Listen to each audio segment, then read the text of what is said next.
Hello student, welcome to Vidyashree physics. Student, पिछले class में हम लोगों ने स्केलर का इंट्रोडक्शन, वेक्टर का इंट्रोडक्शन और वेक्टर के टाइप्स के बारे में पढ़ा। आज हम लोग वेक्टर एडिशन के बारे में पढ़ेंगे कि वेक्टर को किन्हीं दो वेक्टर क्वांटिटीज को ऐड कैसे करेंगे। अब यहां पर देखने वाली बात यह है कि वेक्टर क्वांटिटीज में हम लोग जो एडिशन करते हैं तो फिजिकल क्वांटिटी सेम होने चाहिए। उनके मैग्नीट्यूड, उनके डायरेक्शन अलग हो सकते हैं, लेकिन फिजिकल क्वांटिटी अलग नहीं होने चाहिए। मतलब डिस्प्लेसमेंट को आप जब जोड़िएगा तो डिस्प्लेसमेंट के साथ ही, ऐसा नहीं होगा कि डिस्प्लेसमेंट को आप फोर्स के साथ ऐड कर सकते हैं। तो वेक्टर एडिशन में हम लोग देखते हैं कि वेक्टर को दो मेथड से ऐड कर सकते हैं।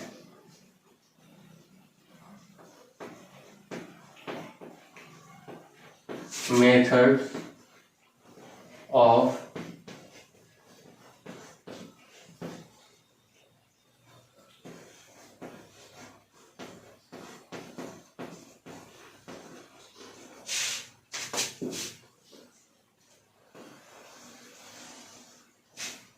दो वेक्टर क्वांटिटी है हमारे पास। एक वेक्टर क्वांटिटी है ए और दूसरा वेक्टर क्वांटिटी है बी। इन दोनों को हम लोग जोड़ेंगे तो रिजल्टेंट हम लोगों को आर मिलेगा। लेकिन ऐड करने का दो तरीका। पहला तरीका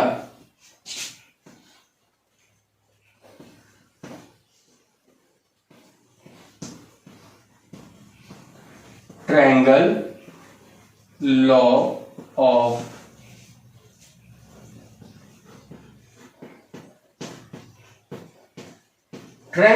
एडिशन और दूसरा है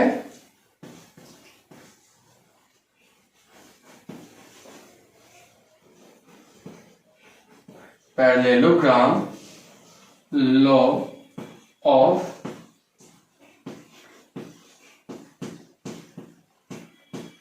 एडिशन। तो देखिए, हमारे पास दो तरीके से हम लोग दो वेक्टर क्वांटिटीज को ऐड कर सकते हैं। एक triangle law of vector addition है और दूसरा है parallelogram law of vector addition.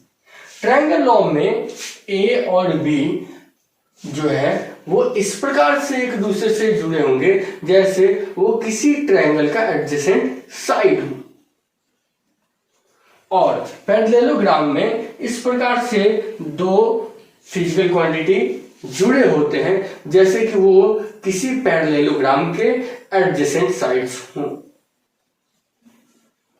तो इस स्थिति में combination tail and head combination होता है दो वेक्टर का, और इस कॉम्बिनेशन में टेल एंड टेल कॉम्बिनेशन होता है। जैसे यहां पर देखते हैं इसका डायग्राम कि इसके स्थिति में वेक्टर ए ये है, तो ए का टेल यहां पर और हेड क्या हो जाएगा यहां पर। ये वेक्टर ए हुआ है ना। दूसरा वेक्टर बी इसके हेड से प्रोजेक्टेड होगा, ये वेक्टर बी है। तो दोनों जुड़े हुए हैं यहां पर, और देखिए तो ये किस तरह का है, टेल और हेड है ना, या हेड टेल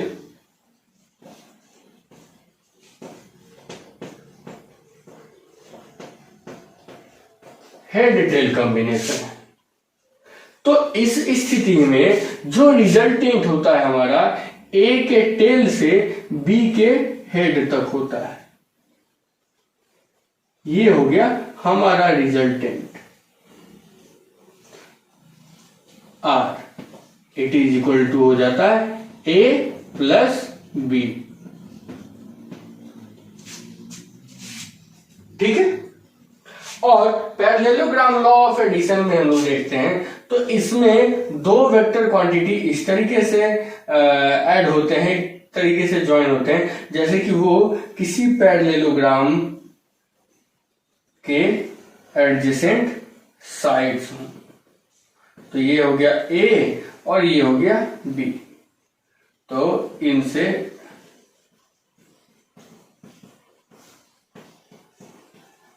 रिलेटेड पैरेललोग्राम ये हो गया। तो रिजल्टेंट हम लोगों को जो मिलता है, देखिए यहां पे ये दोनों किस तरीके से जुड़े हैं, टेल टेल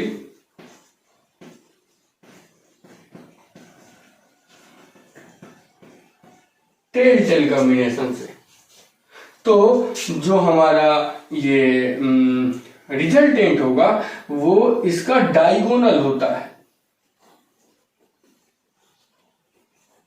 ये डायगोनल ही हम लोगों को रिजल्टेंट देता है। R is equal to A plus B. तो triangle law of vector addition में देखिए रिजल्टेंट दोनों का सेम आएगा, R is equal to vector A plus vector B, R is equal to vector A plus vector B. लेकिन यहां पे जैसे ही टेल हेड कॉम्बिनेशन हुआ हम ट्रायंगल लॉ का यूज करेंगे, और जैसे ही टेल टेल कॉम्बिनेशन हुआ हम parallelogram law of vector addition का यूज करेंगे। ठीक है, तो सबसे पहले हम लोग triangle law of vector addition देखते हैं। Okay,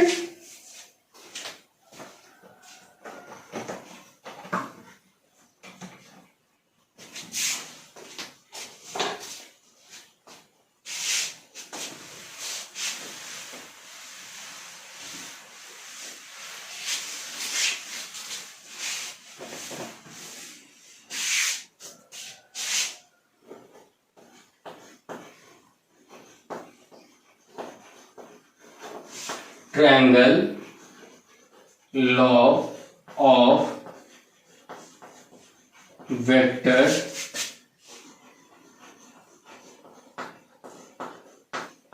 addition. Triangle law of vector addition देखते हैं कैसे होगा। हमारे पास हमने यहां पर ये वेक्टर ए लिया, इसका मॉड ले लिया, वेक्टर ए का मॉड देख लीजिए, mod of vector quantity is equal to A. इसके हेड पर एक दूसरा फिजिकल कर रहे हैं, दूसरा वेक्टर हमने बी लिया। ठीक है, तो रिजल्टेंट जो हम लोगों को मिलेगा उसका मैग्नीट्यूड क्या होगा, आर, उसका मैग्नीट्यूड होगा आर, और वो अल्फा एंगल पे, हॉरिजॉन्टल से अल्फा एंगल पे प्रोजेक्टेड होगा। जब भी हमने पिछले क्लास में ये देखा था कि जब भी दो वेक्टर के बीच हमको एंगल लेना है तो हम क्या करते हैं, टेल टेल कॉम्बिनेशन को यूज करते हैं। यहां पर तो हेड टेल कॉम्बिनेशन है, तो हमने ये भी बताया था कि कोई भी वेक्टर क्वांटिटी बिना अपने मैग्नीट्यूड और डायरेक्शन को परिवर्तित किए अपने आप को डिस्प्लेस कर सकता है। तो मान लेते हैं इसको क्या करते हैं, हम लोग डिस्प्लेस करते हैं आगे की डायरेक्शन में।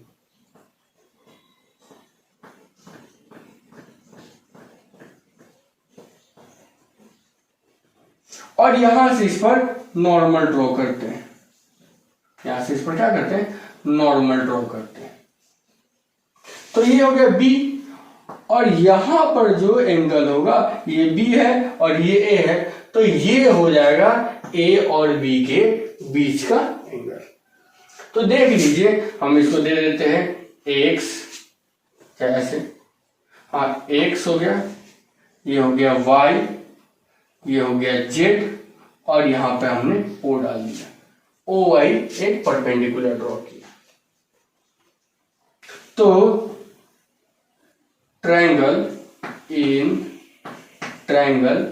वाई ओ जेड में देखिए तो ये 90 डिग्री, ये थीटा, इसके सामने वाला पी, ये बी, तो ओ वाई इक्वल टू क्या आ जाएगा, बी साइन थीटा, इसका वैल्यू कितना आ जाएगा, बी साइन थीटा। क्योंकि इस एंगल के सामने परपेंडिकुलर है ये, और हाइपोटेनस का वैल्यू b है हमारे पास। ये क्या है, बेस है, तो बेस का वैल्यू कितना हो जाएगा, बेस का वैल्यू हो जाएगा b cos थीटा, और यहां से यहां तक क्या है, a, तो OZ equal to b cos theta. ठीक है, हम लोग को रिजल्टेंट में एक्स वाई ही ना निकालना है, तो एक्स वाई ओ एक राइट एंगल ट्रायंगल हुआ कि नहीं, और किसी भी राइट एंगल ट्रायंगल में हम लोग h square equal to p square plus B square लिखते हैं।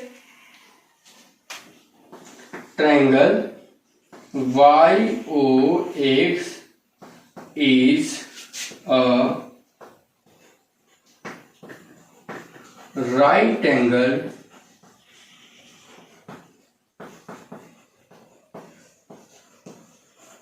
triangle है।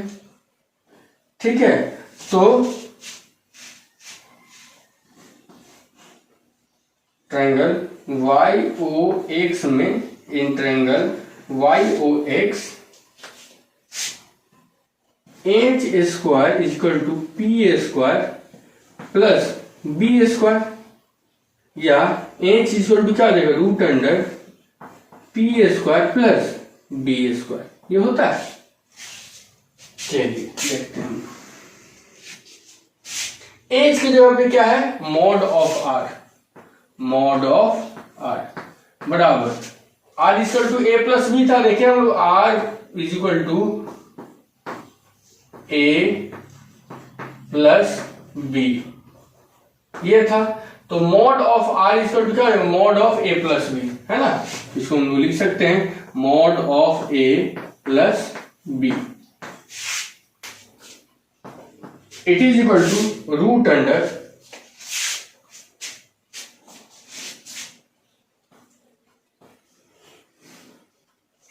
पी स्क्वायर, पी कितना है जी, तो पी है वाई ओ वाई का स्क्वायर प्लस ओ एक्स का स्क्वायर, तो R equal to root under O Y का वैल्यू है B sine theta, B sine theta का whole square plus O X है यहां से यहां तक A plus B cos theta, A plus B cos theta का होल स्क्वायर। चलिए इसको सॉल्व करते हैं, तो R equal to root under B sine theta, तो B square sine square theta plus ये ए प्लस बी का होल स्क्वायर हो जाएगा, तो हम लोग इसको B cos theta plus A लिख सकते हैं, है ना, तो B square cos square theta plus A square, है ना, प्लस 2ab कॉस थीटा। अब यहां पर देखिए r is equal to root under B square sine square theta और B square cos square theta में से बी स्क्वायर कॉमन ले लिए, तो sine square theta plus cos square theta plus A square plus 2ab cos theta. Sine square theta plus cos square theta होता है 1, तो r is equal to आ गया आपके पास resultant A square plus B square plus 2ab cos theta, ये हमारा resultant. अब ये जो रिजल्टेंट है वो किस डायरेक्शन में गया, तो अल्फा डायरेक्शन में गया, तो डायरेक्शन निकालने के लिए हम tan अल्फा का वैल्यू निकालते हैं।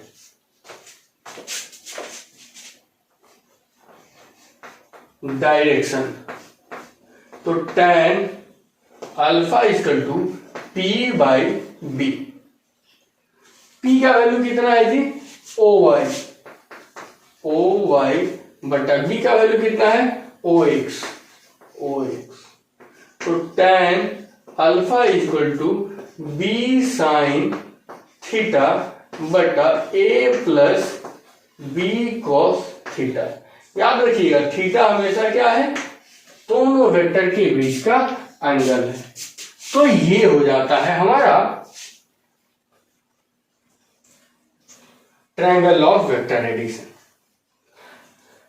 ट्रायंगल ऑफ वेक्टर एडिशन में देखते हैं कि हमको मैक्सिमम रिजल्टेंट कब मिल सकता है ना। तो मैक्सिमम रिजल्टेंट के लिए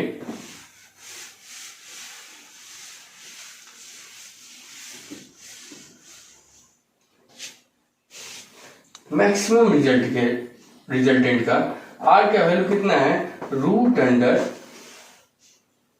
ए square plus B square plus 2ab cos theta, ये है ना। तो आर मैक्सिमम के लिए कॉस थीटा का मैक्सिमम वैल्यू होना चाहिए, और कॉस थीटा का मैक्सिमम वैल्यू क्या होता है, 1 होता है। मतलब थीटा इक्वल टू यहाँ पे कितना होता है, 0 डिग्री।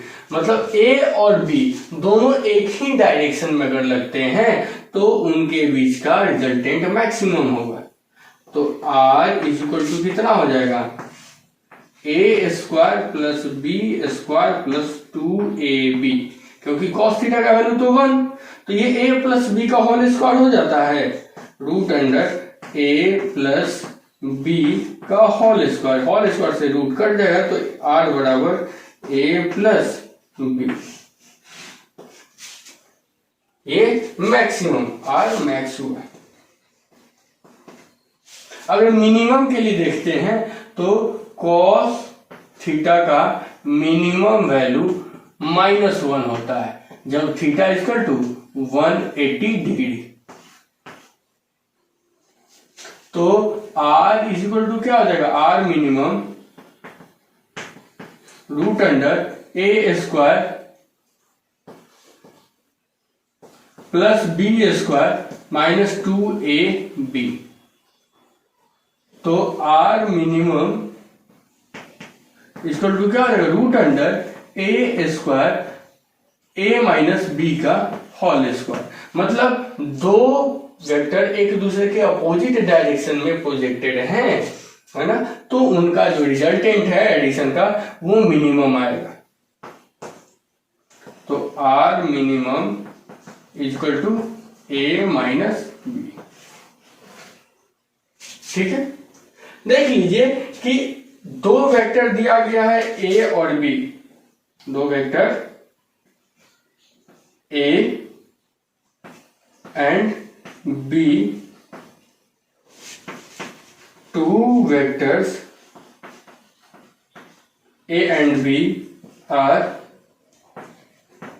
गिवन, दिया हुआ है। Then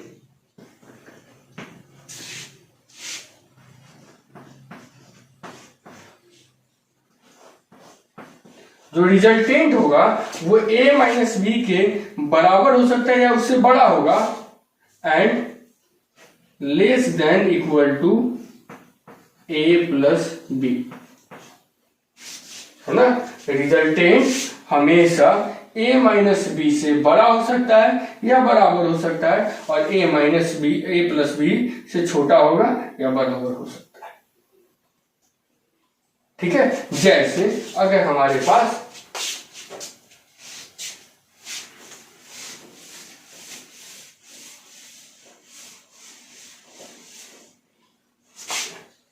if a is equal to 4 unit, ठीक है, b is equal to 6 unit, तो r का वैल्यू कितना होगा,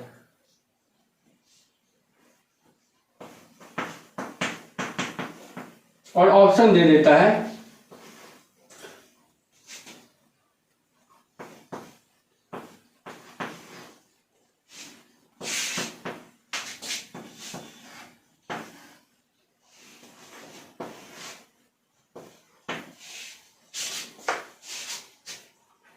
तो देख लीजिए 11 करते हैं तो 6 प्लस 4 बराबर 10, ये मैक्सिमम वैल्यू हो गया, और 6 माइनस 4 बराबर हो गया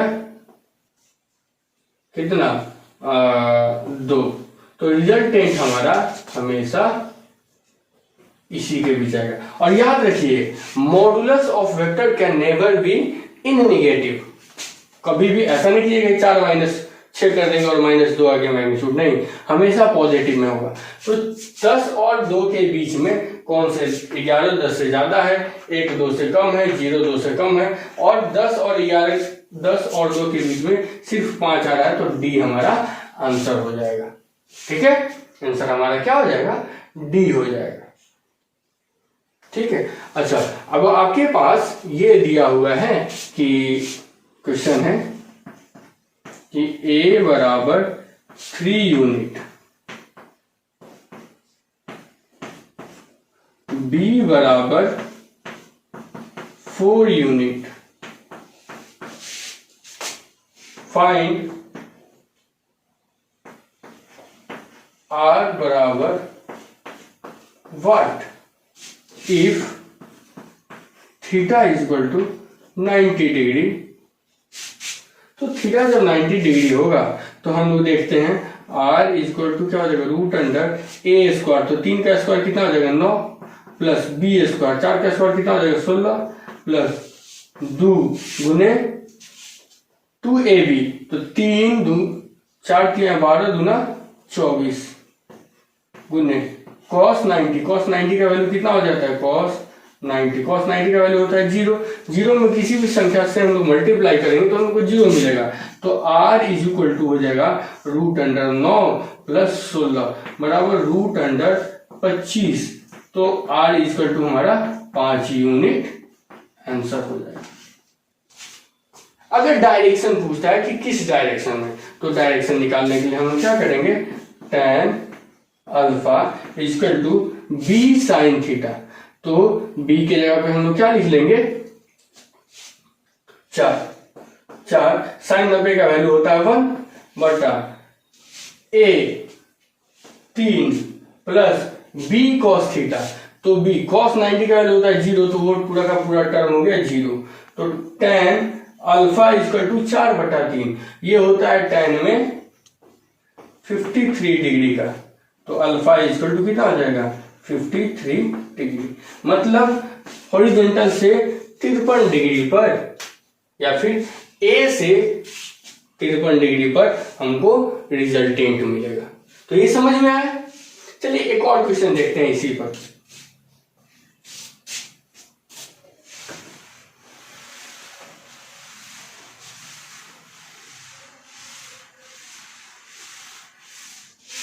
क्वेश्चन में देता है इफ A बराबर B बराबर R बराबर 1, find theta is equal to what. जब वेक्टर A, वेक्टर B और वेक्टर R मतलब रिजल्टेंट का मैग्नीट्यूड सेम आता है तो किस एंगल पर A और B एक दूसरे से जुड़ रहे हैं। तो क्या लिखते हैं हम, R² बराबर A² plus B² plus 2AB cos theta. ये क्या है 1 बराबर A कितना है 1, तो 1 का स्क्वायर 1 प्लस 1 प्लस 2 गुने A कितना हो जाएगा 2 cos थीटा। तो ये 1 प्लस 1 2, इधर आके क्या हो जाएगा -2 प्लस 1 बराबर 2 cos थीटा। तो ये हो जाएगा -1, ये 2 गुना में इधर आके क्या हो जाएगा भागा हो जाएगा बराबर cos थीटा। तो cos theta is equal to cos theta में -1/2 cos 120 डिग्री का मान होता है। तो थीटा इज इक्वल टू कितना हो जाएगा 120 डिग्री। ठीक है, चलिए हम लोग पैरेललोग्राम लॉ भी देख लेते हैं और उसके बाद कुछ और क्वेश्चन बनाएंगे।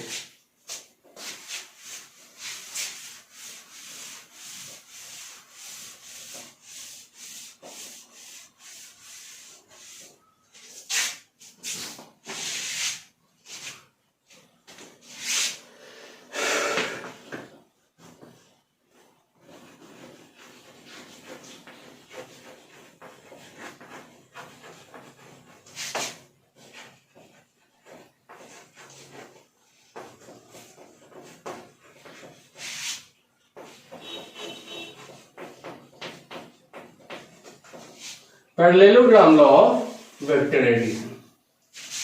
इसमें क्या है, दो वेक्टर आपस में टेल टेल कॉम्बिनेशन के द्वारा जुड़ा हुआ है। मतलब एक वेक्टर ऐसे है तो दूसरा ऐसे है ना। ये इस प्रकार से जुड़े होते हैं जैसे कि ये किसी पैरेललोग्राम के एडजेसेंट साइड हैं। तो चलिए इसके पैरेलल एक साइड हम ड्रॉ करते हैं।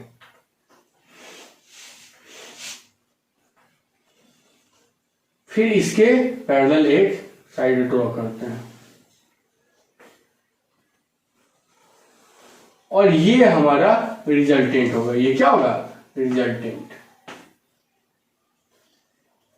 ये हो गया आपका ए और ये हो गया बी। तो आर बराबर क्या हो जाएगा, ए प्लस बी। देखिए ए और बी के बीच में एंगल हम लोग कितना लेंगे, थीटा लेंगे। और ये जो रिजल्टेंट होगा ये ए से कितना बनाएगा, अल्फा बनाएगा।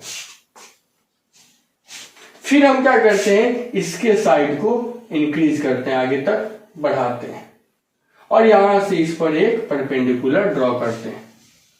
ये हो गया ए बी सी डी और ओ।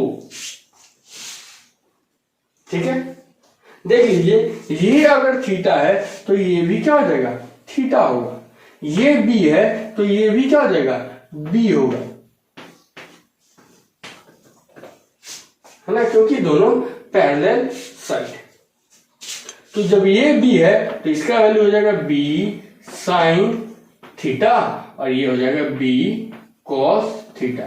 फिर बेस का वैल्यू देखिए तो ए प्लस बी कॉस थीटा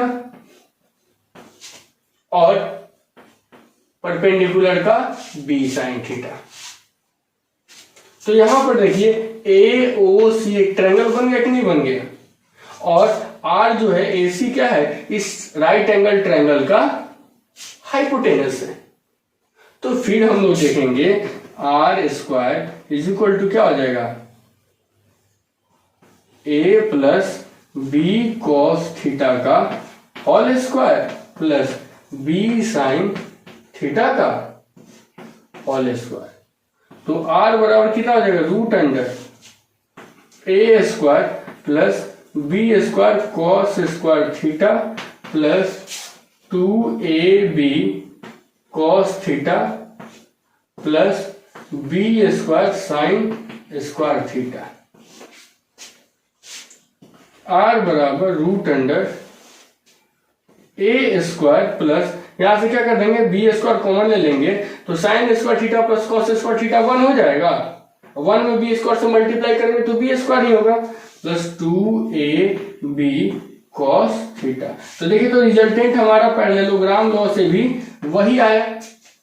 बस यही अंतर हो जाता है कि ट्रायंगल लॉ में हम लोग जो लॉन्गर साइड ऑफ जो क्या बोलते हैं, ट्रायंगल लॉ में टेल से लेके हेड तक होता था और इसमें क्या होता है, टेल टेल कॉम्बिनेशन होता है और किसी पैरेललोग्राम का जो डायगोनल होता है वो हमारा रिजल्टेंट होता है। बाकी वैल्यू तो सेम आया। अगर हम tan थीटा का भी वैल्यू निकालते हैं, देख लीजिए tan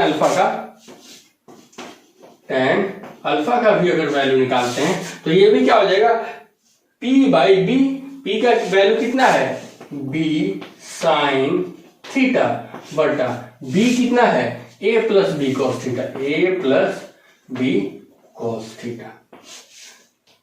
ठीक है, तो ये हो जाता है हमारा parallelogram law of vector addition. एक नोट कर लीजिए कि कभी भी दो वेक्टर के बीच में एंगल कभी भी 180 डिग्री से ज्यादा नहीं हो सकता है। Angle between two vector